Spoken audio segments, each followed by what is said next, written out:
हाय दोस्तों, कैसे हो? आशा करता हूँ आप सब स्वस्थ होंगे। पिछली क्लास में हम डाइजेशन सिस्टम के बारे में पढ़ रहे थे। 2 क्लास हमारी हो चुकी थी। पहली क्लास में हमने मुख के बारे में पढ़ा, दूसरी में ग्रसनी और ग्रसिका के बारे में पढ़ा था। आज हम हमारा नया टॉपिक स्टार्ट कर रहे हैं। आहार नाल का चौथा पार्ट स्टोमच आमाशय। एक बार देखना डायग्राम के माध्यम से, आपको बिल्कुल इजी तरीके से समझाया जाएगा। जिस प्रकार से आहार नाल का डायग्राम बनाएंगे, आपको पूरे पार्ट बताए थे, वैसे ही आज बड़ा इंटरेस्टिंग टॉपिक है स्टोमच। पूरी चर्चा करेंगे धीरे धीरे इसके बारे में। आइए जुड़े रहिए हमारे साथ। देखो ये स्टोमच, ये वाला पार्ट हम कल यहाँ तक का पार्ट, ऊपर का पार्ट हमने पढ़ा था ग्रासनाल, जिसको हमने बोला था ग्रसिका। नीचे का पार्ट इसके बाद में पढ़ेंगे। आज हम यहाँ तक का पार्ट पढ़ेंगे, इतना सा पार्ट। यहाँ देखना, एक बार डायग्राम को देखेंगे। जब हम ग्रसिका से आए तो ग्रसिका से जब भोजन आता है तो यहाँ एक अवरोधनी पाई जाती है, अर्थात भोजन को अंदर आने के लिए, जाने के लिए जिस प्रकार एक दरवाजा होता है, डोर होता है, डोर के माध्यम वैसा एक अवरोधनी पाई जाती है, जिसको हम बोलते हैं ग्रास नलिका अवरोधनी। भोजन उसके बाद में आमाशय में आ जाता है। आमाशय में आने के बाद में यहाँ उसका डाइजेशन होता है, पाचन होता है। ऐसे ही इसके अंतिम छोर पर जब आमाशय का अंतिम भाग होता है, वहां भी एक अवरोधनी, जैसे ग्रास नलिका अवरोधनी पहले पाई जाती है, वैसे ही अवरोधनी और पाई जाती है, जिसका नाम होता है जठरा निर्गमी। जिसका नाम होता है जठरा निर्गमी। तो 2 प्रकार की अवरोधनी थी, पढ़ेंगे इनको आगे। इसी के बाद में ये वाला पार्ट कॉर्डियल भाग, जिसको बोलते हैं जठरागम भाग। मध्य वाला भाग फंडिस, जिसको फंडस भी बोलते हैं कई बार। और अंतिम भाग पाइलोरिक, जिसको बोलते हैं जठरा निर्गमी। और यहाँ ये पार्श्व चारों तरफ ये आमाशय की क्या होती है, भित्तियां होती हैं, जो उसको अम्लों के श्रावण से बचाती है। तो हाइड्रोक्लोरिक एसिड अम्ल यहाँ पाया जाता है, उसके श्रावण से बचाते। देखो पढ़ते हैं हम आमाशय के बारे में। तो सामान्य विशेषताओं की बात करता हूँ। आमाशय की पहले हम बात करेंगे, स्थिति की बात करेंगे। स्थिति की जब बात करते हैं तो देखो, हमने जब डाइजेशन सिस्टम का डायग्राम बनाया था, तो आहार नाल को जब हमने देखा था, तो इस पार्ट से ये कैसा तरफ, बाईं तरफ ये वाला जो भाग है, बाईं भाग है। और कहाँ, हमारे उदर गुहा में। तो स्थिति कहाँ होती है, उदर गुहा के बाईं ओर, किस ओर, बाईं ओर। बाईं ओर। फिर उसके बाद में कहा, जो हमारा डायफ्राम होता है, फेफड़ों के नीचे जो डायफ्राम होता है, उस डायफ्राम के नीचे की ओर।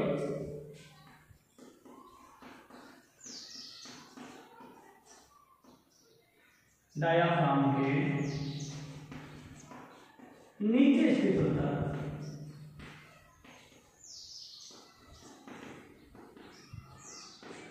ये बात हो गई हमारे आमाशय की स्थिति के बारे में, कि आमाशय जो आहार है हमारी बॉडी में, इसकी स्थिति कहाँ होती है। तो उदर गुहा की बाईं ओर, डायफ्राम के नीचे स्थिति होता है। अगली बात हम करेंगे। देखो जब हमने देखा था यहाँ से मुख गुहिका, ग्रसनी, ग्रासनाल, ये वाला पार्ट साइज में, इधर चौड़ाई में जब देखा जाए तो छोटे छोटे पार्ट है। ऐसे ही पार्ट आगे की तरफ मिलेगा, लेकिन चौड़ाई में सबसे चौड़ा भाग है आहार नाल का, सबसे चौड़ा भाग है कौन सा, आमाशय। तो दूसरी बात,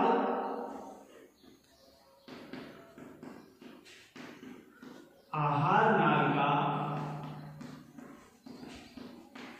सबसे चौड़ा भाग या अंग है। सबसे चौड़ा अंग यही है। चौड़ाई में देखा जाए तो सबसे ज्यादा एरिया यही घेरता है, कौन, स्टोमच। उसके बारे में बात करेंगे। उसके बाद में यदि इसकी साइज देखी जाए तो अंग्रेजी जो वर्णमाला होती है,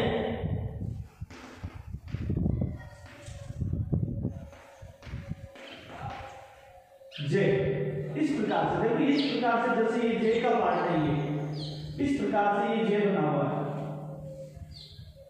तो अंग्रेजी वर्णमाला के कौन से अक्षर के समान, आमाशय अंग्रेजी वर्णमाला के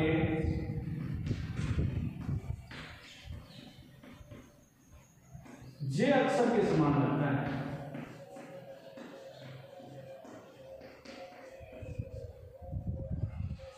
पहली बात करिए उदर गुहा की बाई ओर डायफ्राम के नीचे, दूसरी बात आहार नाल का सबसे चौड़ा भाग, तीसरी बात आमाशय को अंग्रेजी वर्णमाला के जे आकार के समान दिखाई देता है। चौथी बात करते हैं इसकी। चौथी बात जब करते हैं तो यहाँ हम इसकी पीएच के बारे में बात करेंगे। तो आमाशय की पीएच,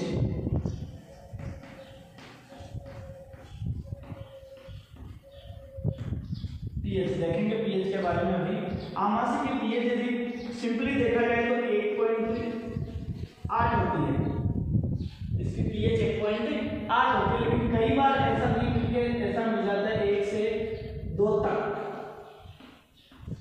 जब आपको प्रॉपर्ली यही पूछा जाए, ऑप्शन में मिल जाए कि आमाशय की पीएच होती है option A 1.9, option B 3, option C 1 और ऑप्शन डी 1.8, तब हमें चूज करना है ऑप्शन डी। यदि ऐसा पूछा जाए 1 से लेकर 2 तक, 2 से 3 तक, 4 से 5 तक, 5 से 6 तक, तब हमें चूज करना है ऑप्शन नंबर ये कि 1 से 2 तक आमाशय की पीएच होती है। उसके बाद में बात करते हैं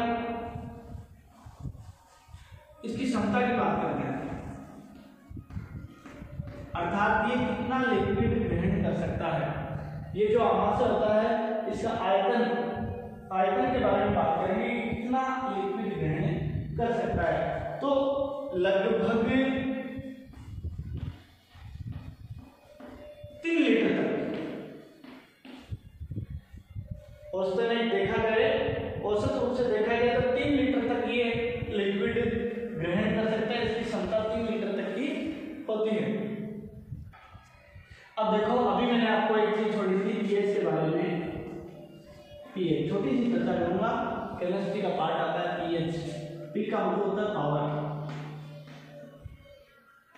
और एच का मतलब हाइड्रोजन।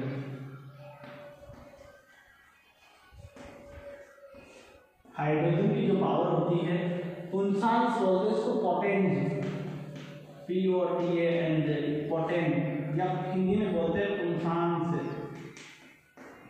हाइड्रोजन किसी भी केमिकल में हाइड्रोजन की सांद्रता को बताता है। H+ जो आयन होते हैं, H+ आयनों की सांद्रता को दर्शाता है। तो वो क्या होती है हमारी पीएच। सीधा परिभाषा देखी जाए पीएच, पावर ऑफ हाइड्रोजन। अब इसके बारे में बात करेंगे हम। यहाँ देखते हैं जब आमाशय में भोजन प्रवेश करता है तो प्रवेश करते समय एक अवरोधनी होती है ग्रास नलिका अवरोधनी, और दूसरी नलिका होती है जठर निगमी अवरोधनी। तो आमाशय के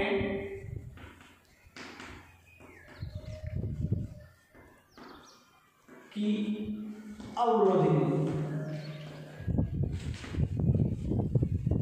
आमाशय की अवरोधनी की बात करते हैं दोस्तों, तो 2 अवरोधनियां पाई जाती है आमाशय में। देखो, पहली होती है ग्लास नलिका अवरोधनी, और ऐसे दूसरी होती है जठरा निर्गमी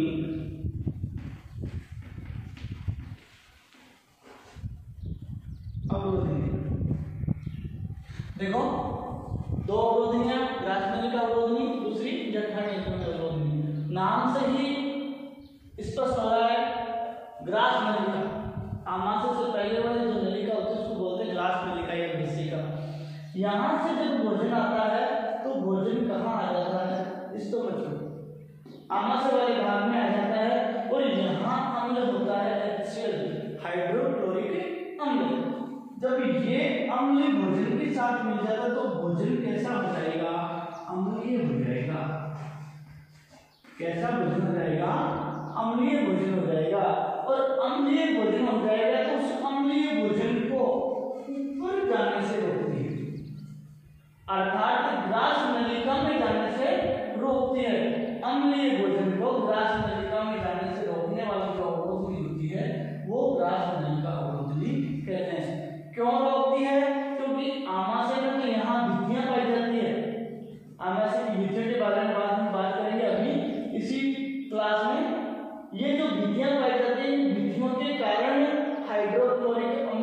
प्रभाव नहीं पड़ता आमाशय पर।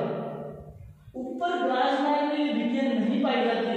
यदि HCl चला जाएगा तो हमारे जलन होने लग जाएगी, ग्रास नलिका में इंफेक्शन की संभावनाएं बढ़ जाती है। इसीलिए यहाँ यह अवरोधनी पाई जाती है कि अम्लीय भोजन को ये ऊपर नहीं जाने देती। तो ग्रास नलिका का यदि कार्य देखा जाए तो क्या कह सकते हैं कि आमाशय के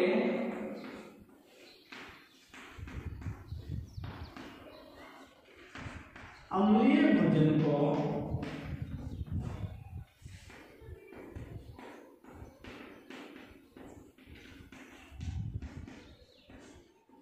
ग्रास नलिका में जाने से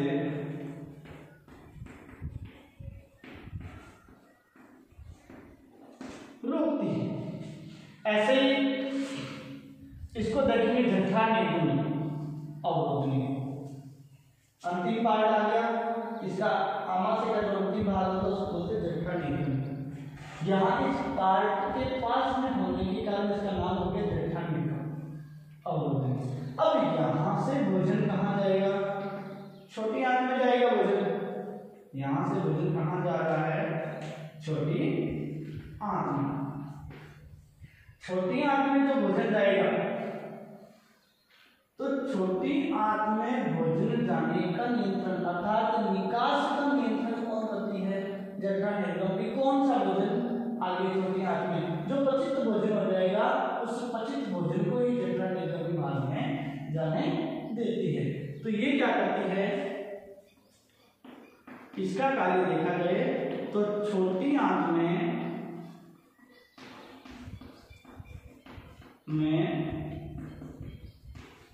जाने वाले भोजन के निकास को नियंत्रण करती है।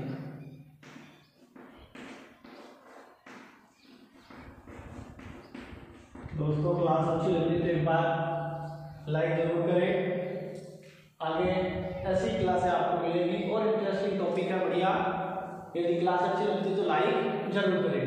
आमाशय की 2 अवरोधनियां, ग्रास नलिका अवरोधनी, जठरा निगमी अवरोधनी। ग्रास नलिका अवरोधनी क्या काम करती है? आमाशय के अम्लीय भोजन को ग्रास नलिका में जाने से रोकती है। और जठरा निगमी अवरोधनी क्या करती है? छोटी आंत में जाने वाले भोजन के निकास को नियंत्रण करती है। अब हम आमाशय के जो पार्ट हैं 3 पार्ट हैं, कॉर्डियल जठरागम, दूसरा फंडस और तीसरा पाइलोरी जिसको बोलते हैं जठरा निगमी भाग, इनके बारे में चर्चा करेंगे। अब आमाशय के हम भाग पढ़ेंगे।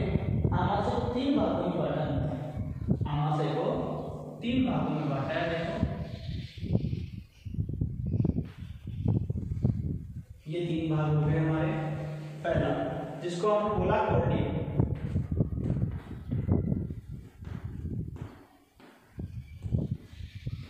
दूसरा नाम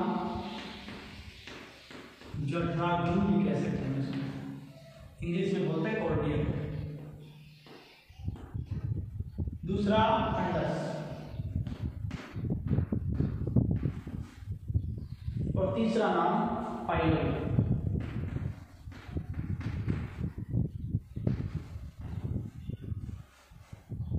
इसको बोलते हैं जठरा निगमी।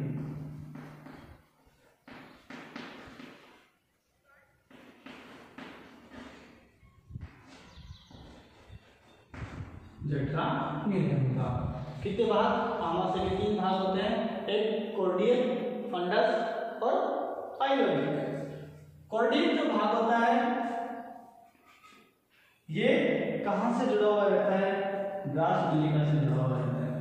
तो ग्रास नलिका से जुड़ा हुआ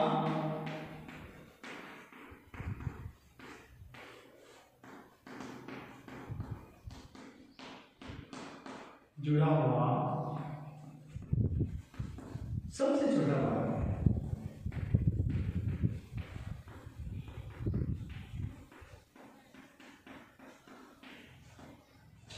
आमाशय का सबसे छोटा भाग होता है कॉर्डियल। कहां से जुड़ा हुआ? ग्रास नलिका से जुड़ा हुआ, अर्थात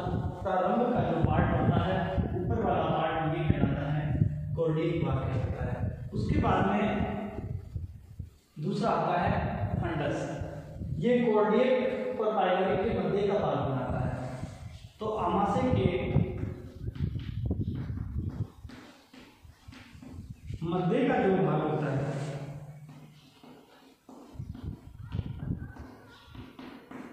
इस मध्य के भाग को क्या बोलते हैं? फंडस बोलते हैं। मध्य का जो भाग, ये भाग आमाशय का सबसे अधिक पार्ट घेरता है। आमाशय का सबसे अधिक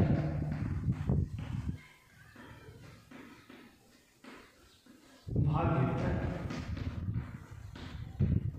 यह बनाता है। इतना लगभग देखा जाए तो 80% भाग फंडस ही होता है आमाशय में। लगभग 80% जो भाग होता है वो फंडस का ही होता है, जबकि सबसे कम कॉर्डियल और सबसे अधिक फंडस का। मध्य का फंडस से कम पाइलोरिक होता है। ये क्या करता है? जो फंडस वाला भाग, जो पाचक रस होते हैं, आमाशय के जो पाचक रस होते हैं, उन पाचक रसों का स्त्रावण करता है। पाचक रसों का स्त्रावण भी कौन करता है? फंडस वाला पार्ट ही करता है। तीसरा और अंतिम भाग,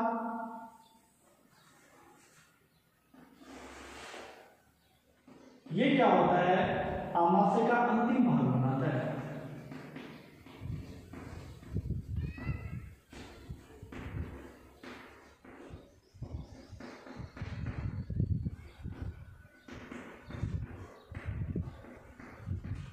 आमाशय का अंतिम भाग बनाता है। ये हमने इसके पार्ट देखे।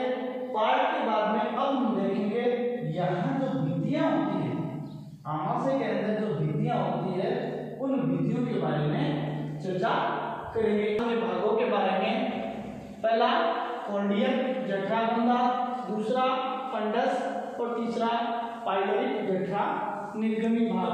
पहला भाग राजनलिका से जुड़ा हुआ सबसे छोटा फंडस क्या करता है? पाचक रसों का स्त्रावण करता है। सबसे ज्यादा भाग, लगभग 80% भाग यही बनाता है, और अंतिम भाग पाइलोरिक भाग होता है।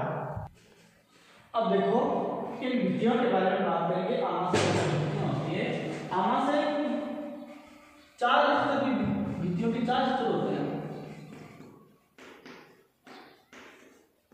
आमाशय की विधियों के 4 स्तर होते हैं। देखो 4 स्तर कौन कौन से होते हैं?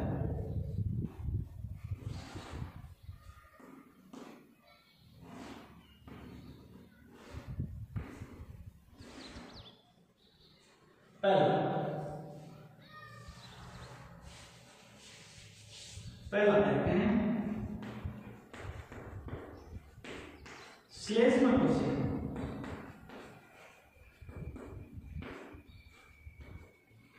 पहला श्लेष्म कोशिका, दूसरा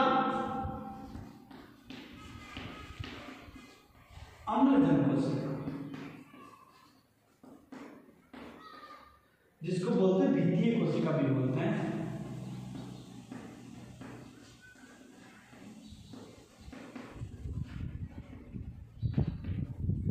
तीसरी जठर ग्रंथि,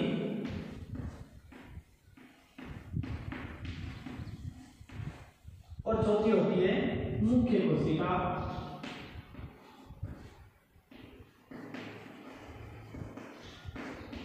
जो होती है जाइमोजन। इसका दूसरा नाम जाइमोजन। आमाशय की जो विधियां होती हैं उनके 4 स्तर होते हैं। श्लेष्मा कोशिका, अम्लजन कोशिका, या इसका दूसरा नाम होता है द्वितीय कोशिका, तीसरी जठर ग्रंथि और चौथी मुख्य कोशिका। तो इस प्रकार से ये जो आमाशय की विधि होती है, ऐसे 4 प्रकार से स्तर से बनी होती है। 4 प्रकार के जो स्तर हैं वो ऐसे, ये पहला स्तर, ये दूसरा स्तर, ये तीसरा स्तर और ये चौथा स्तर। इन कारण ही HCl का इसकी भित्तियों पे कोई प्रभाव नहीं पड़ता। जिस प्रकार से HCl बाकी अंगों को प्रभावित कर सकता है, इन 4 स्तरों के कारण, 4 स्तर होने के कारण ही आमाशय की जो भित्ति होती है उस पर कोई इफेक्ट नहीं पड़ता। देखो बात करते हैं श्लेष्मा की। ये जो श्लेष्मा कोशिका होती है वो कैसी होती है? स्तंभाकार होती है। कैसी होती है? स्तंभाकार होती है। काम क्या करती है? ये स्वयं जो आमाशय होता है उस आमाशय को अपने स्वयं पाचन से बचाती है। आमाशय को स्वयं पाचन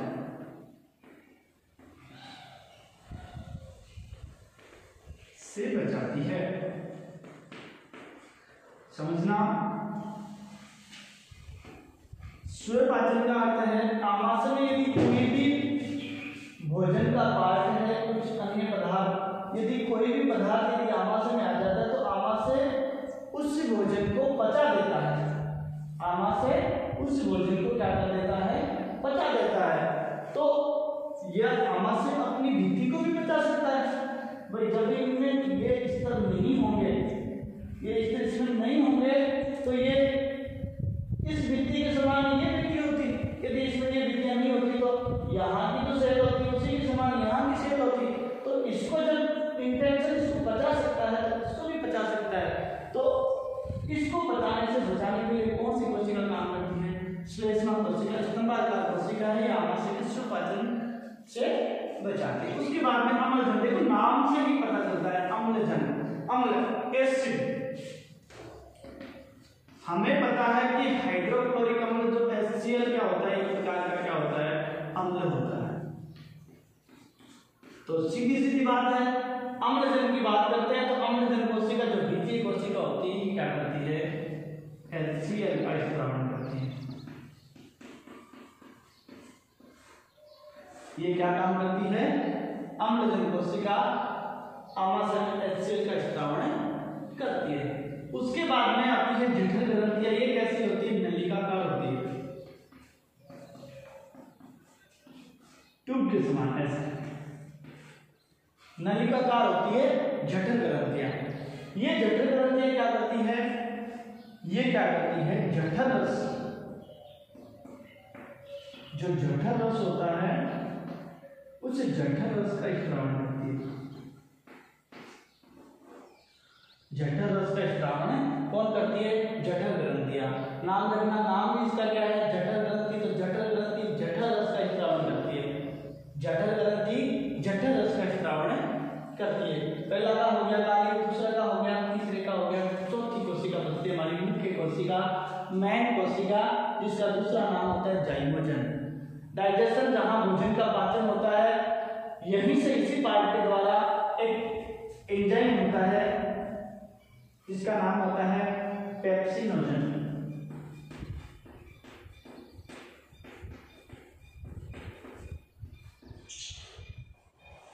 इस पेप्सिनोजन का स्त्रावण करती है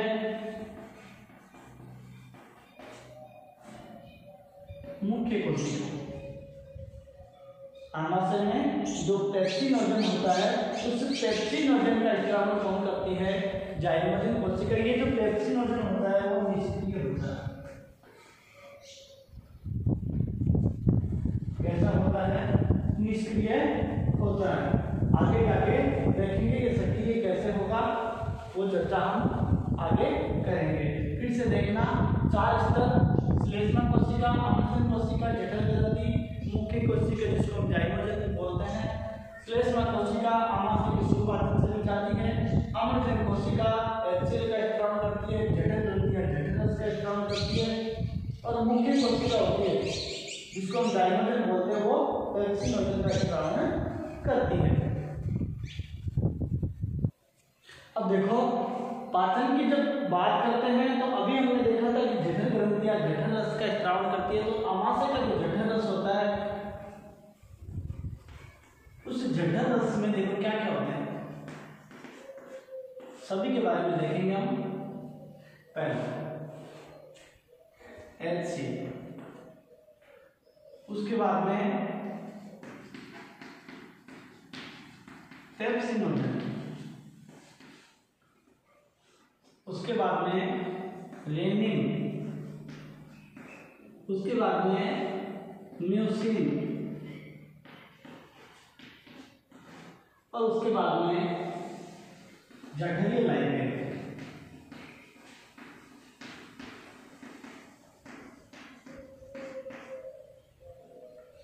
HCl, पेप्सिनोजन, रेनिन, म्यूसिन और जठरीय लाइगेंड। देखो देखते हैं HCl, नाम होता है इसका हाइड्रोक्लोरिक अम्ल। ये क्या करता है, जब भोजन के साथ में जो भी रोगाणु आ जाते हैं, जब हम भोजन लेते हैं, मुख में चबाते हैं, लार उसमें मिलाते हैं, तो लार मिलाते हैं तो वो कैसा माध्यम हो जाता है, वहाँ क्षारीय माध्यम हो जाता है। उस टाइम में उसकी पीएच हो जाती है 6.8 क्षारीय प्रकृति का हो जाता है। अब ये जो भोजन होता है, उस भोजन के साथ में जो रोगाणु होते हैं, रोगाणु को नष्ट करने का काम करता है। तो HCl क्या करता है, भोजन के साथ आए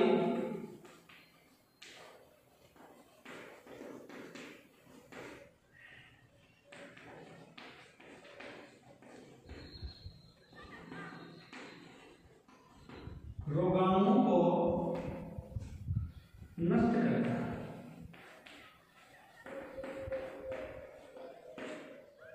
और क्षारीय माध्यम की जो पीएच होती है, उस पीएच को क्या करता है, कम करता है। ये हो गया HCl के बारे में। पेप्सिनोजन, अभी हमने देखा था पेप्सिनोजन क्या होता है, निष्क्रिय होता है। जो जाइमोथिन कोशिकाएं होती है वो पेप्सिनोजन का स्त्राव करती है। तो ये पेप्सिनोजन कैसा होता है, पेप्सिनोजन कैसा होता है, निष्क्रिय। क्या करें, निष्क्रिय होता है। इसको सक्रिय करने के लिए क्या किया जाए, इसको देखो सक्रिय करेंगे। जब इसको सक्रिय करने की बात आती है तो हाइड्रोक्लोरिक अम्ल जब डाला जाता है तो ये निष्क्रिय जो पेप्सिनोजन होता है वो सक्रिय पेप्सिन में बदल जाता है।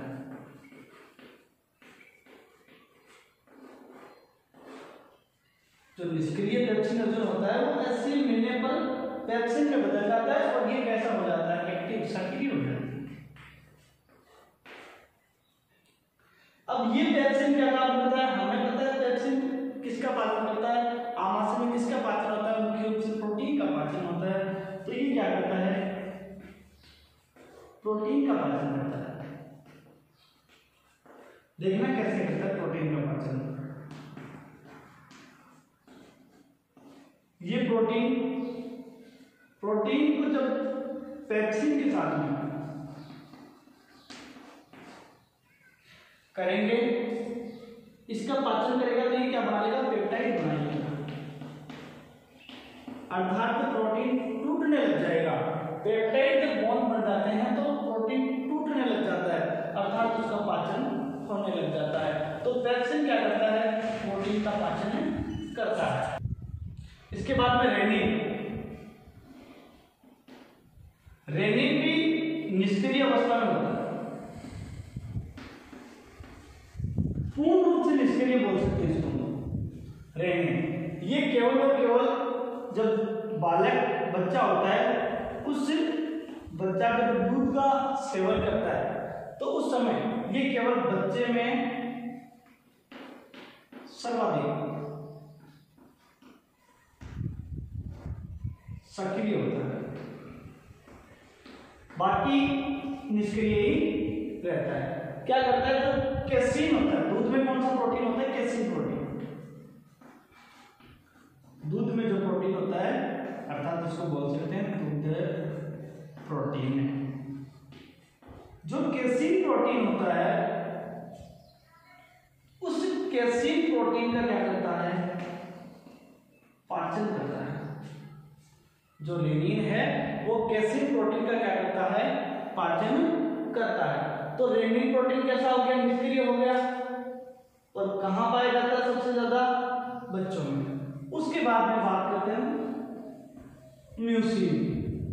म्यूसिन। म्यूसिन क्या काम करता है, जो जठर रस होता है इसकी अम्लीयता को, जब जठर रस में हाइड्रोक्लोरिक अम्ल है, जठर रस में क्या होता है, हाइड्रोक्लोरिक अम्ल होता है, इस हाइड्रोक्लोरिक अम्ल की उपस्थिति के कारण इसकी प्रकृति कैसी हो जाती है, अम्लीय प्रकृति हो जाती है, तो इसकी अम्लीयता को कम करने का कार्य करता है।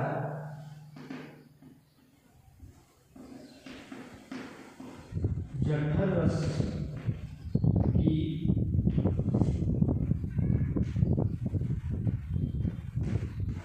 अम्लीयता को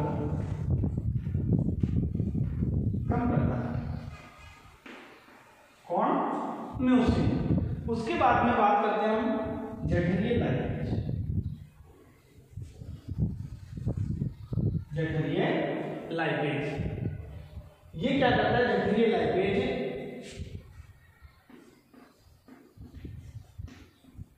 वसीय अम्ल और गिल्सॉल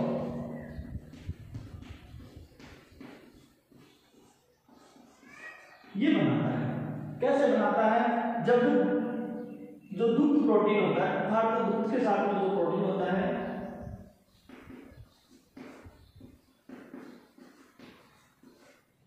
इस दुग्ध प्रोटीन के साथ में जठरीय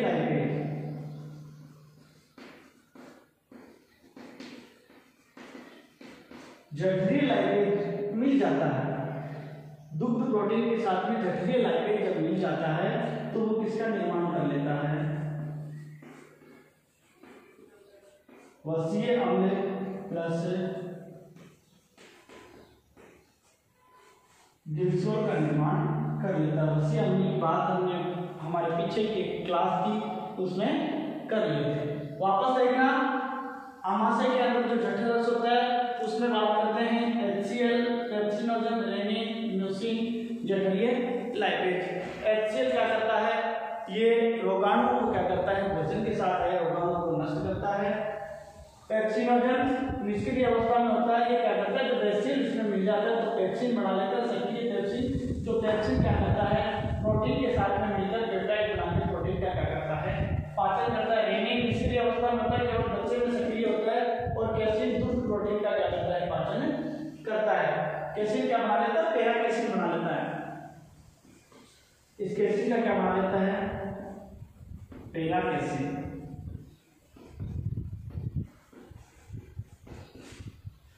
ये हो गया, रेनिन हो गया।